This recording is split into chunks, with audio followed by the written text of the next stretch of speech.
দর্শক গেছে সোমবার বিকাল ৫টার সময় আমাদের জিআর কলেজে একটি দুর্ঘটনা ঘটে।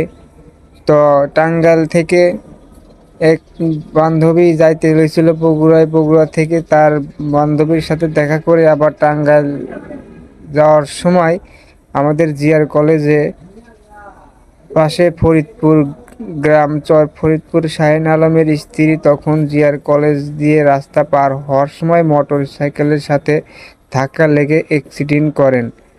তখনই লোকজন ধরাধরি করে হসপিটালে নিয়ে যায়। পরে শোনা গেল শাহিন আলমের স্ত্রী মারা গেছেন, তার সাথে যে বাচ্চা ছিল সে একটু আহত হয়েছে। তারপরে শোনা যায় মোটরসাইকেলের যে চালক সে মেয়েটি নাকি একটি হাত ভেঙে গেছে, তার বান্ধবী একটু আহত হয়েছে।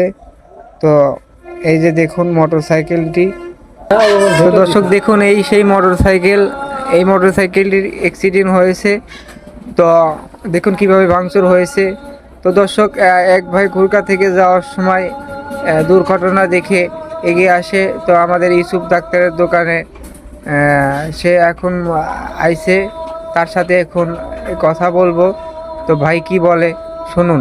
ভাই আপনার বাসা কোন জায়গায়? অবশ্যই গুরগা বেলতলা। কোথা থেকে আসতেছেন? আমি তো ভুট্টা থেকে আসতেছিলাম। হ্যাঁ, তারপরে রাস্তাতে দেখি একটা দুর্ঘটনা। ওটা দেখে এই যে আসলাম, আসার পরে দেখলাম ওটা লেডি বাইকার, উনি পিছনে বসা ছিল, সামনে একজন ছিল, ওনার নাম জেনি, বাসা বগুড়া ৭ নম্বর। ওনাকে আমরা অ্যাম্বুলেন্স ভাড়া করে বগুড়া মেডিকেল পাঠাইছি। আর উনি আছে, ওনার পরিবারের লোক আসতেছে, আমরা সবাই এখন যাবো জিয়া মেডিকেল। এখন জিয়া মেডিকেলে আছে। আচ্ছা, উনি কি সুস্থ আছে? উনি সুস্থ আছে। শুনলাম যে মারা গেছে কে? মারা গেছে আমাদের এই এলাকার একটা মেয়ে, ওনার হাজবেন্ডের নাম সম্ভবত শাহিন। উনি মারা গেছে।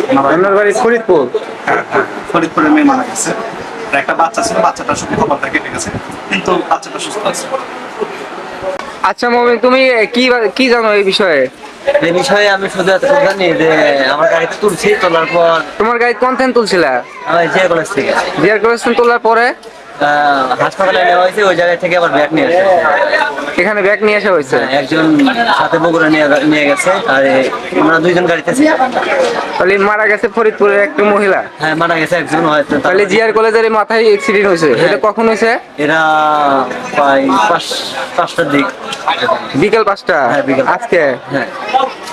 ও, বিকেল 5টায় মারা গেছে। তো এরা হাসপাতাল চলে গেছিল, এখন আবার ব্যাগ নিয়ে এসে হয়েছে। কিছু